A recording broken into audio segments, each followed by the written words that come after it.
Assalamualaikum warahmatullahi wabarakatuh. Kita sampai ke hari yang 25 ya.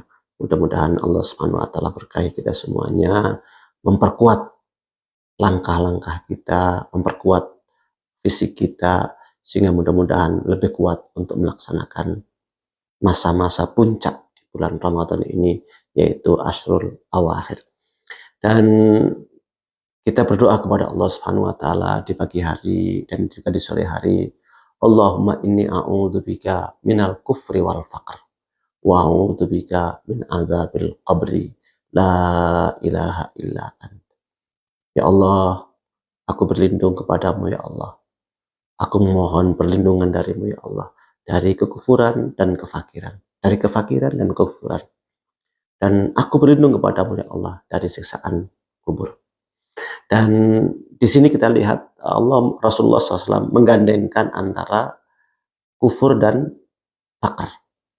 Tentu yang dimaksud fakir di sini bukan fakir dalam pengertian fisik. Orang nggak punya harta itu fakir namanya. Namun fakir yang sesungguhnya itu orang yang nggak pernah puas dengan apa yang Allah berikan kepadanya.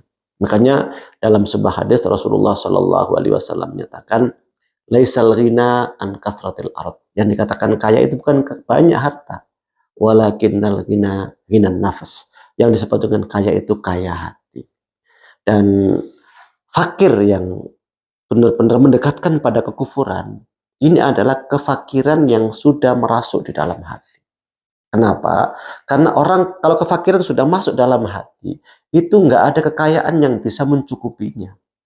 Dan orang kalau sudah nggak ada kekayaan yang bisa mencukupinya, maka disinilah orang akan gampang menyimpang, sehingga meskipun harus jauh dari ajaran Allah Subhanahu wa taala akan dilakukan demi untuk memenuhi kebutuhan hatinya itu, kebutuhan perutnya itu.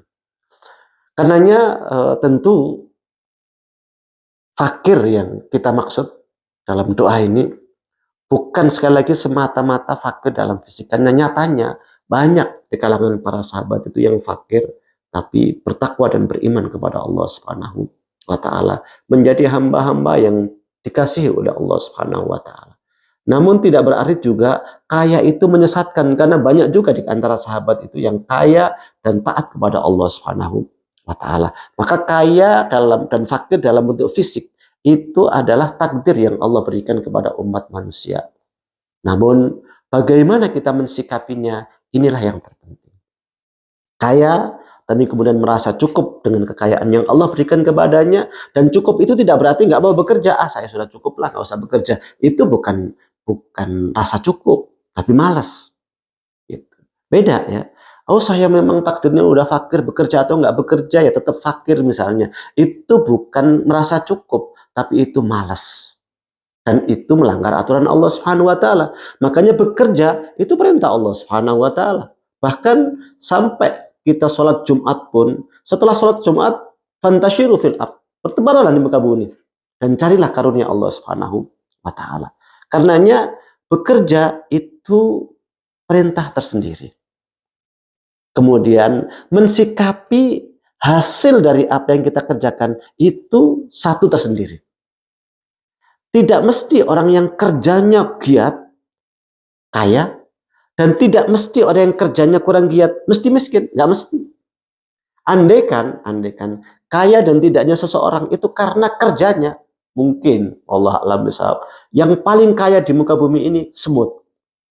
Karena saya itu kalau melihat semut di tengah hari jalan, di siang hari jalan, di pagi hari jalan, di tengah malam jalan gitu. Pokoknya setiap saya lihat semut itu nggak ada yang rehat. Silahkan kalau tahu melihat semut yang leha-leha santai sambil pegang HP misalnya, itu nggak ada gitu. Semut itu semuanya kerja terus berjalan di waktu kapanpun, meskipun saya nggak tahu apakah di semut itu ada shift malam, shift siang, saya nggak tahu karena memang bentuknya sama. Tapi mau di siang hari, mau di malam hari, semut itu jalan terus. Meskipun demikian, semut pun kalaupun kaya ya kaya semut aja, nggak kaya-kaya amat gitu. Karenanya kalau kemudian kaya dan miskin itu diukur dengan kerja, semut yang paling kaya karena dia yang bekerja luar biasa. tanpa henti siang dan malam.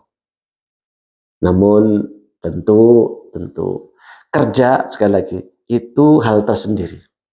Bekerjalah dengan baik, niatkan karena melaksanakan perintah Allah Subhanahu wa taala, niatkan agar kita tidak menjadi beban orang lain, niatkan agar kita bisa membantu orang lain, niatkan agar kita bisa berjuang di jalan Allah lebih optimal.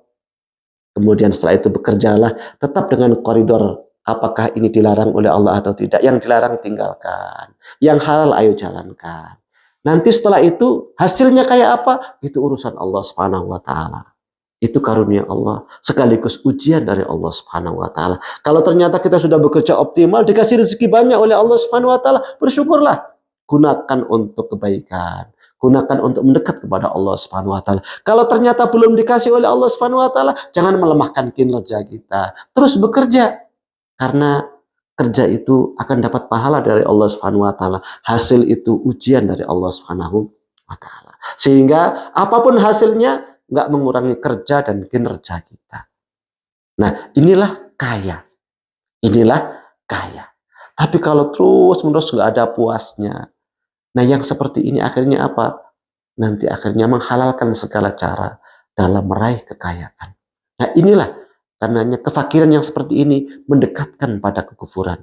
Allahumma inni a'udzubika minal kufri wal faqr. Ya Allah, aku berlindung padamu ya Allah dari kekufuran dan kefakiran.